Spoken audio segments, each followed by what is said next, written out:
ഇത് പറഞ്ഞു കൊടുക്കുകയാണ്. ഇതടിക്കുന്ന ചേട്ടന്മാരെ കാണുമ്പോൾ അവരുടെ നടപ്പും ഭാവം, ഒരു വരുന്ന ബൈക്ക്, അവരുടെ ഫോണും അവരുടെ രീതിയൊക്കെ കാണുമ്പോൾ പിള്ളേരങ്ങട്ട് ആരാധനയോടെ ചെല്ലുകയാണ്. നീ പിന്നെ എന്താണ് നീ പുതിയ സിനിമകൾ കൊടുക്കുന്നത്? എന്ത് സന്ദേശമാണ് നമ്മുടെ മക്കൾക്ക് ഈ സിനിമകൾ കൊടുക്കുന്നത്? ഈ പുതിയ ന്യൂ ജനറേഷൻ എന്ന് പറയുന്ന ഇറങ്ങുന്ന ഇപ്പോഴത്തെ സിനിമ കണ്ടിട്ട് മയക്കുമരുന്ന് ഉപയോഗിക്കാത്ത ഏതെങ്കിലും കുഞ്ഞുണ്ടെങ്കിൽ അവൻ ഓടിച്ചിട്ടടിക്കുന്നു. എന്ത് സന്ദേശമാണ് കുഞ്ഞുങ്ങൾക്ക് കൊടുക്കുന്നത്? ഇതൊന്നും കുഞ്ഞുങ്ങളുടെ മനസ്സിൽ കയറത്തില്ലെന്നാണ് നമ്മൾ വിചാരിക്കുന്നത്. ഇപ്പൊ ഇറങ്ങിയ പുതിയ സിനിമകളിൽ പോയി ഞാൻ ഈ കഴിഞ്ഞ ദിവസം ഈ ലോക എന്ന് പറഞ്ഞൊരു സിനിമ ഞാൻ കാണുന്നു. അതിനു മുമ്പ് ഇറങ്ങിയ ആവേശത്തിലേക്കൊന്നും ഞാൻ പോകുന്നില്ല കേട്ടോ. ആ ലോക എന്ന സിനിമയിൽ എത്ര ലഘൂകരിച്ചാണ് ഒരു മയക്കുമരുന്നിന്റെ കാര്യം പറഞ്ഞു കൊടുക്കുന്നത്. ശ്രദ്ധിച്ചായിരുന്നേ, മാരകമായ 2 മയക്കുമരുന്നിന്റെ ഉപയോഗത്തെ പറ്റി പറയുന്നത്. അതൊന്നും അങ്ങനെ അത്ര വലിയ ഒഫൻസ് ആണ്. മനഃപൂർവ്വം കയറ്റി പിടിക്കുകയാണെന്നേ. ഇവിടെ സിനിമാ പ്രവർത്തനം ഉണ്ടെന്ന് എനിക്കറിയത്തില്ല കേട്ടോ. ഉണ്ടെങ്കിലും ഞാൻ പറയൂ, എനിക്കൊരു തർക്കമില്ല. മനഃപൂർവ്വമായിട്ട് അങ്ങനത്തെ ഡയലോഗുകൾ ഇതിന്റെ അകത്ത് കയറ്റി പിടിക്കുകയാണെന്നേ. ഇതൊരു സാമൂഹ്യവൽക്കരിക്കുകയാണ് ഈ ലഹരി. ഇപ്പൊ മദ്യ സാമൂഹ്യവൽക്കരിക്കപ്പെട്ടു കഴിഞ്ഞു. അതിന്റെ മത്സരമാണ് നമ്മളിപ്പോ കണ്ടത്. ഇനി മയക്കുമരുന്നും അങ്ങനെ എത്തിച്ച് നമ്മുടെ കുഞ്ഞുങ്ങളിലേക്ക് സാധനം എത്തിച്ചിട്ട് 10 വർഷം പോലും തികയാതെ ബോധമില്ലാത്ത, ഭ്രാന്ത് പിടിച്ച, അച്ഛനെ അറിയാത്ത, അമ്മയെ അറിയാത്ത, സമൂഹത്തെ അറിയാത്ത ഒരു തലമുറയെ സൃഷ്ടിക്കാൻ പോകും നമ്മുടെ നാട്ടിൽ. പ്രതികരിക്കണ്ടേ നമ്മളിങ്ങനെ സേഫാണെന്ന് പറഞ്ഞിരിക്കുകയാണെങ്കിൽ? നമ്മളെല്ലാം സേഫാണല്ലേ? നിങ്ങൾ സേഫാണോ?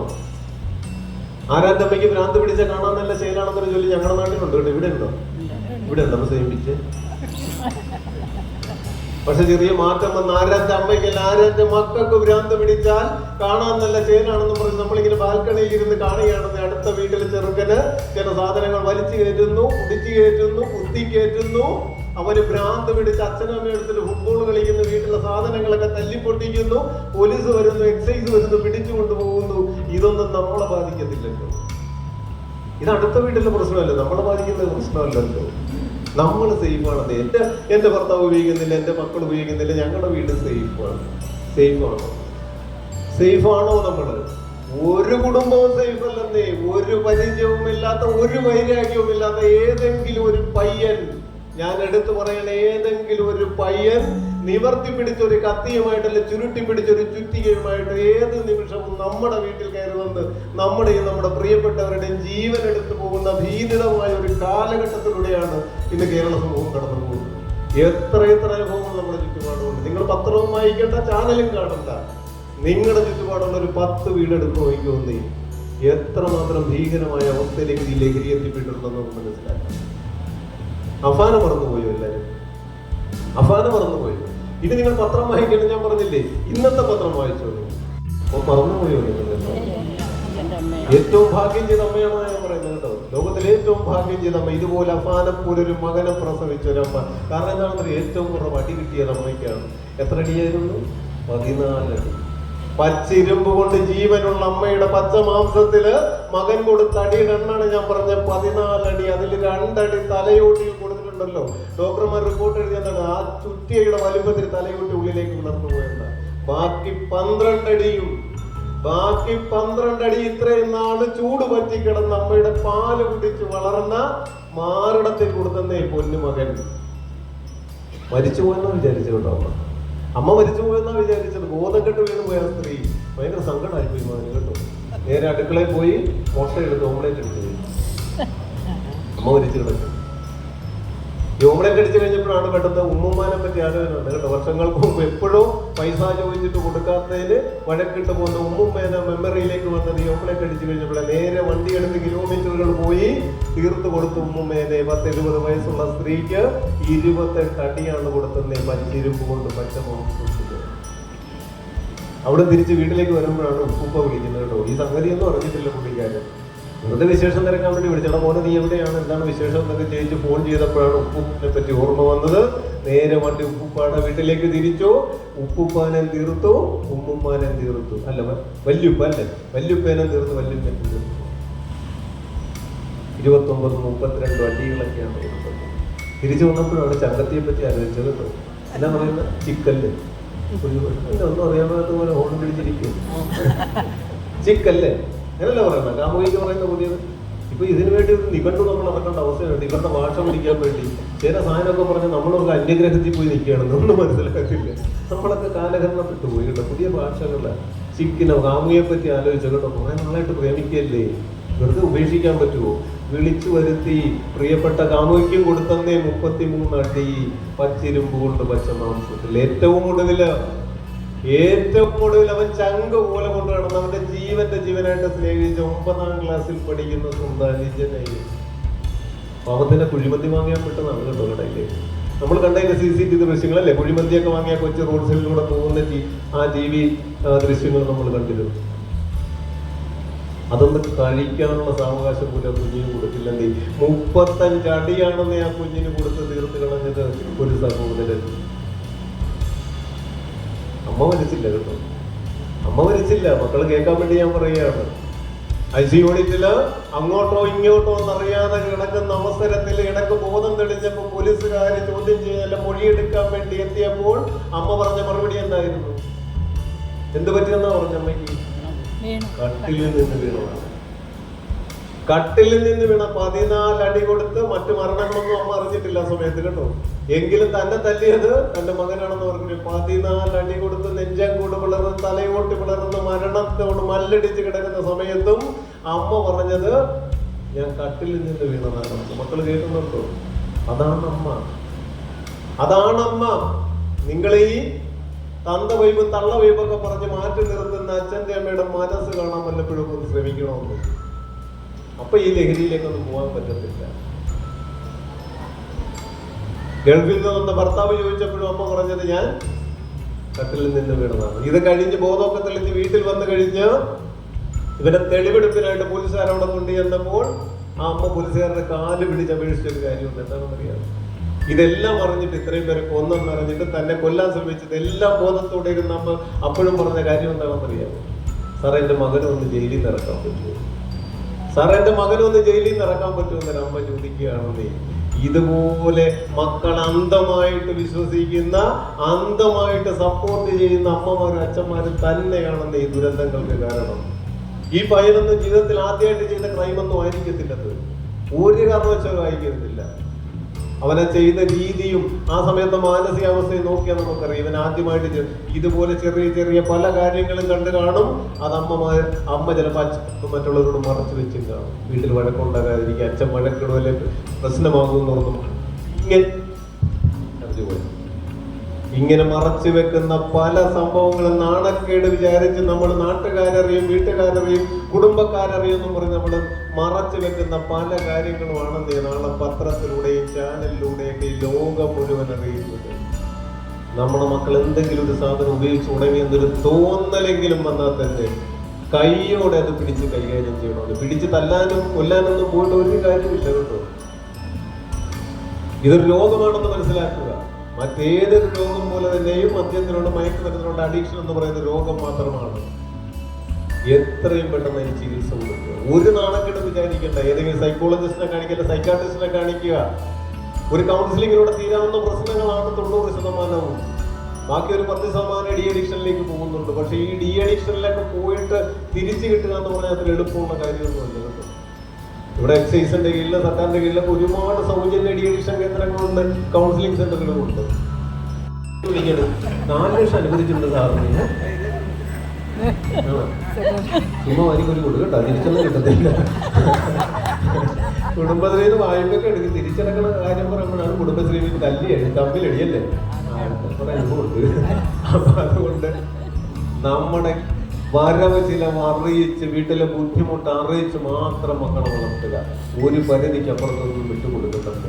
കുറച്ചൊക്കെ ഒന്ന് സ്ട്രിക്റ്റ് ആകണം. നമ്മളിപ്പോ ഭയങ്കര ഫ്രണ്ട്സിനെ പോലെ മക്കളെ അങ്ങനെ കണക്കാക്കണമെന്ന് ഞാൻ വിശ്വസിക്കുന്നില്ല. കുറച്ചൊക്കെ നമ്മൾ സ്ട്രിക്റ്റ്. ആരെങ്കിലും ഒന്നാണെങ്കിലും കാരണം പിടിച്ചാൽ കിട്ടത്തില്ല.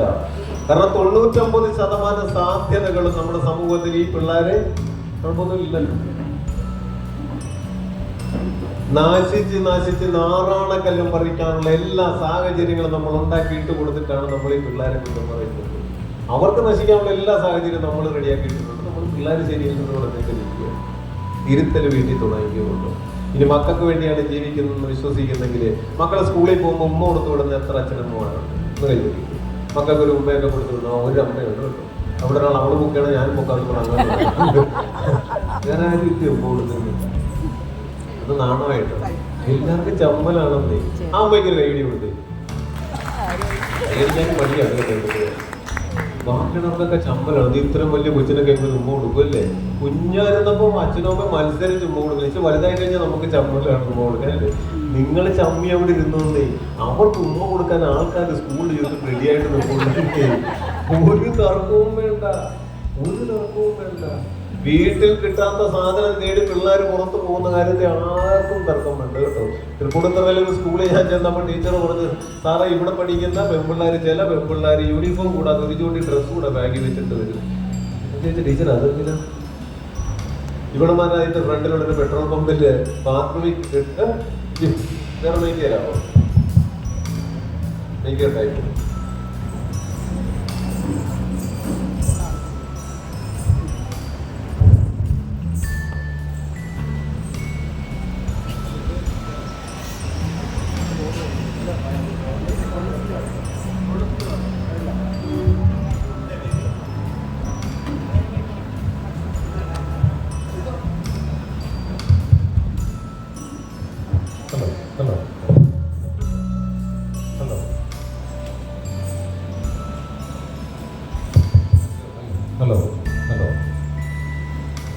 ഹലോ ഓക്കെ കാര്യം ഇപ്പൊ വിട്ടേക്കാം കേട്ടോ. ഒരു 2-2.5 മണിക്കൂർ കൊണ്ട് ക്ലാസ്സായി ചിരികൊണ്ട് എന്നെ ഇവിടുന്ന് ഓടിക്കും. ആലപ്പുഴ വരെ പറക്കേണ്ടി വരും. നിർത്തി അവസാനിപ്പിക്കും കേട്ടോ. നമ്മൾ എവിടെ പറഞ്ഞു നേരെ അടുത്ത് നെയ്ക്ക് പോയി തൃപ്പൂണിത്തുറയിലെ കാര്യം പറഞ്ഞു. ഓർമ്മ പെട്രോൾ ബാങ്കിലെ ബാത്റൂമിൽ കയറിയിട്ട് യൂണിഫോം മാറി വേറെ ഡ്രസ്സ് വിട്ടിട്ട് നേരെ റോഡ് ഇറങ്ങിയിരിക്കും. നമ്മൾ നേരത്തെ പറഞ്ഞ പല്ലിലേക്കാത്ത കുളിക്കാത്ത ഫ്രീക്കൻ ബൈക്കുമായിട്ട് വരും.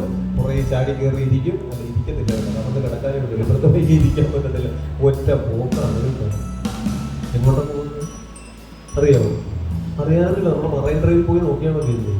ഒരു 10,500 കുട ഇങ്ങനെ നിരന്നിരിക്കുന്നതാണ്. വലിയ മഴയത്തൊന്നും അല്ല, നല്ല കാഞ്ഞ വെയിലുണ്ട് കേട്ടോ. നോക്കുമ്പോൾ ഒരു കുഴപ്പമില്ല. പുറകെ നോക്കുമ്പോൾ ഓക്കെയാണ്. 2 മുടി വളർത്തിയ പിള്ളേരെ പെൺപിള്ളേരെ കിട്ടുന്നുണ്ട് കേട്ടോ. പക്ഷെ ഫ്രണ്ടിൽ ചെന്ന് നോക്കുമ്പോഴേ ഈ മുടി വളർത്തി ഒരെണ്ണത്തിന് മീശയും താടിയൊക്കെ ഉണ്ടാവും. പുറകെ നോക്കിയ മുടിയല്ല ഒരുപോലെ. പിള്ളേരെ നോക്കി പോവുകയാണെന്ന് ആർക്കെങ്കിലും ചോദ്യം ചെയ്യാൻ പറ്റുമോ? ഒരിടക്ക പോലീസുകാരും മറ്റേ RSSന്റെ ഏതൊക്കെ പ്രവർത്തനമൊക്കെ ഒന്ന് ശ്രമിച്ചു നോക്കിയിട്ടോ. നിയമങ്ങൾ പിള്ളേരെ രക്ഷിക്കാൻ വേണ്ടി ഉണ്ടാക്കിയതാണെങ്കിൽ ഏറ്റവും കൂടുതൽ ദുരുപയോഗം ചെയ്യപ്പെടുന്ന നിയമം ഈ സാധനങ്ങളുണ്ടെങ്കിൽ അതൊക്കെ പറഞ്ഞാൽ ഇഷ്ടകാലം ഞാൻ തുള്ളി ജീവിക്കേണ്ടി ശമ്പളം കിട്ടുന്നില്ല. അതുകൊണ്ട് അതിലേക്ക് കിടക്കുന്നില്ല. മനസ്സിലാക്കാൻ തന്നെ മനസ്സിലാക്കിയാൽ മതി. പിള്ളേരൊക്കെ അങ്ങോട്ട് തന്നെ പോയിക്കൊണ്ടിരിക്കുകയാണെന്നേ. ഈ കുടയിൽ ചെന്ന് നോക്കണം നമ്മളെ മക്കളുണ്ട്. വെറുതെ പറയുന്നതല്ല. വീട്ടിൽ കിട്ടാത്ത സാധനം കയറി പിള്ളേർ പുറത്ത് പോകുന്നുണ്ട്. ഈ സ്കൂളിൽ പോകുന്ന മക്കളുടെ ക്ലാസ് ടീച്ചർ എങ്കിലും അച്ഛനമ്മമാരെന്ന് അറിയിക്കുന്നത്. പഴയ കാലമൊന്നുമില്ല, വാട്സപ്പ് ഗ്രൂപ്പ് ഉണ്ടല്ലേ, മൊബൈൽ നമ്പർ ഉണ്ട്. ടീച്ചർ എപ്പോൾ വേണമെങ്കിലും വിളിക്കില്ല, വാട്സപ്പിലൂടെ നമുക്ക് ബന്ധപ്പെടാം. ഇടക്കൊന്ന് വിളിച്ചിട്ട് ടീച്ചറെ ഞാൻ 8ാം ക്ലാസ് ബിയിൽ പഠിക്കുന്ന മിനിമോളുടെ അമ്മയാണല്ലോ, അച്ഛനാണ്, മോൾ എങ്ങനെയുണ്ട്, ക്ലാസ്സിലൊക്കെ വരുന്നുണ്ടോ, ഓക്കെ ആണോ, പഠിക്കുന്നുണ്ടോ, ഇത് ചോദിക്കണമെന്നേ. ഒരു നഷ്ടമുണ്ടോ? ജിയോ ഒക്കെ ഫ്രീ ആയിട്ട് വന്നിരിക്കല്ലേ, വിളിക്കാതെ. ഒരു പ്രാവശ്യം വിളിച്ചുകൊണ്ട് 2 പ്രാവശ്യം വിളിച്ചുകൊണ്ട് മിനിമോളെ ടീച്ചർ ഓർക്കണമെന്നൊന്നുമില്ല. ചിലപ്പോൾ പല മിനിമോള് കാണുന്നുണ്ട് ക്ലാസ്സിലോ സ്കൂളിലൊക്കെ. നമ്മൾ 2-3 തവണ വിളിച്ചു. ഇടക്കൊന്ന് സ്കൂളിൽ ചെന്ന് ടീച്ചറായിട്ട് മോളെ വിളിച്ചൊക്കെ ഒന്ന് സംസാരിച്ച ഈ മിനിമോളുടെ മുഖം ടീച്ചർ പോയില്ലേ, ഓർക്കും. മിനിമോള് ക്ലാസ്സിൽ 1-2 ദിവസം ചെല്ലാതിരുന്ന ടീച്ചർ നിങ്ങളെ വിളിക്കുമോ? വിളിക്കത്തില്ല, ഉറപ്പായിട്ട് വിളിക്കും. പക്ഷെ നമ്മൾ അങ്ങോട്ട് കാണിക്കുന്നു. നമ്മൾ ഉത്തരവാദിത്വം അങ്ങോട്ട് കാണിച്ച് ടീച്ചർമാർ ഇങ്ങോട്ട് കാണിക്കും. ഒരു തർക്കവും വേണ്ട. നമുക്കില്ലാത്ത ഉത്തരവാദിത്വം ഒന്നും ടീച്ചർമാർ കാണിക്കുന്നില്ല. കാരണം ജീവൻ പേടിച്ച് വഴിപാട് നിറന്നിട്ട് ഇപ്പൊ ക്ലാസ്സിലോട്ട് പോകുന്ന ടീച്ചർമാർ. പണ്ട് ടീച്ചേഴ്സ് സ്റ്റാഫ് റൂമിൽ ഇറങ്ങുമ്പോൾ നമ്മളായിരുന്നു പേടിക്കും. ഇന്ന് ടീച്ചർമാർ അവിടെ നിന്നിട്ട് പൂജയും പ്രാർത്ഥനയൊക്കെ കഴിഞ്ഞിട്ട് ദൈവം ജീവനോടെ തിരിച്ച് സ്റ്റാഫ് റൂമിലേക്ക് വന്നേക്കണെന്നോട് പ്രാർത്ഥിച്ചിട്ട് ക്ലാസ്സിലോട്ട് പോകുന്നത്. പേടിച്ചാൽ പോകുന്നത്. എനിക്ക് 59 സ്കൂളിന്റെ ചാർജ് ഉണ്ട് മട്ടാഞ്ചേരി റേഞ്ചിന്റെ പരിധി കേട്ടത് കുട്ടികളെ. ഞാൻ മിക്കവാറും ഒരു ദിവസം ഒരു സ്കൂളിലെങ്കിലും പോകാറുണ്ട്. അവിടെ നിന്ന് കേൾക്കുന്ന കഥകളും ടീച്ചേഴ്സിന്റെ അനുഭവങ്ങളുണ്ടോ നമുക്ക് പറയാൻ പറ്റത്തില്ല. വല്ലാത്തൊരു രീതിയിലേക്ക് നമ്മുടെ മക്കൾ പോയിക്കൊണ്ടിരിക്കുകയാണ്. ഒരു കുറുക്കു വഴിയില്ല. ഒരിക്കൽ കൂടി ഞാൻ പറയുന്ന അവനവന്റെ വീട്ടിൽ നിന്ന് ഉണങ്ങിക്കും. ഇനി ഞാൻ നീട്ടിക്കൊണ്ട് പോകുന്നില്ല. കണ്ണ് വേണം ഒരു പുറം എപ്പോഴും. കണ്ണ് വേണം മുകളിലും താഴെയും. കണ്ണിനുള്ളിൽ കത്തിച്ചുലിക്കും. ഉൾക്കണ്ണ് വേണം അടയാത്തത്. ഇടുന്നുണ്ടോ? കടമനിട്ടാണ് വരികളുണ്ടോ? വർഷങ്ങൾക്ക് മുമ്പ് എഴുതിയാണ്. പക്ഷേ ഇന്നത്തെ കാലഘട്ടം മുന്നിൽ കണ്ടെഴുതിയാണെന്ന് എനിക്ക് തോന്നുന്നത്. തന്റെ ചിറകിനടിയിൽ നിന്ന് തീറ്റ തേടി പോകാൻ തുടങ്ങുന്ന കോഴിക്കുഞ്ഞുങ്ങളോട് തള്ളക്കോഴി അമ്മക്കോഴി പറഞ്ഞു കൊടുക്കുന്ന ഉപദേശം അത് മാത്രമേ ഇവിടെ ഇരിക്കുന്ന രക്ഷകർ തന്നോടും മക്കളോട് എനിക്കും പറയാറുണ്ട്. കാവിലെ കിളിപ്പാട്ടുകൾ കേട്ടും പൂവുകൾ കണ്ടും പറന്നു ചെല്ലല്ലേ, കാട്ടിനുള്ളിൽ പതുങ്ങിയിരിക്കും കാടനുണ്ട് കടിച്ചു പറിക്കും. കണ്ണു വേണം ഇരുപുറം എപ്പോഴും, കണ്ണു വേണം മുകളിലും താഴെയും, കണ്ണിനുള്ളിൽ കത്തിച്ചൊലിക്കും കണ്ണു വേണം അണയാത്ത കണ്ണ്.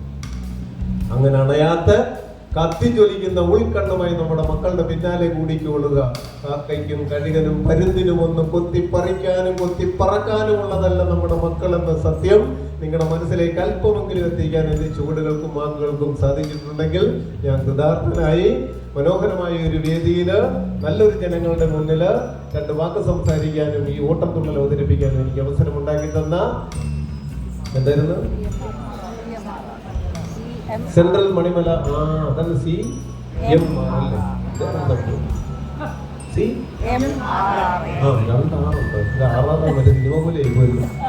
ഇതിന്റെ അസോസിയേഷന്റെ ഭാരവാഹികൾക്ക് എനിക്ക് അങ്ങോട്ട് മറ്റേ എന്നെ വിളിച്ചിട്ടിരുന്നാരേ രാജേട്ടൻ ജേക്കബ് രാജൻ ജേക്കബല്ലേ?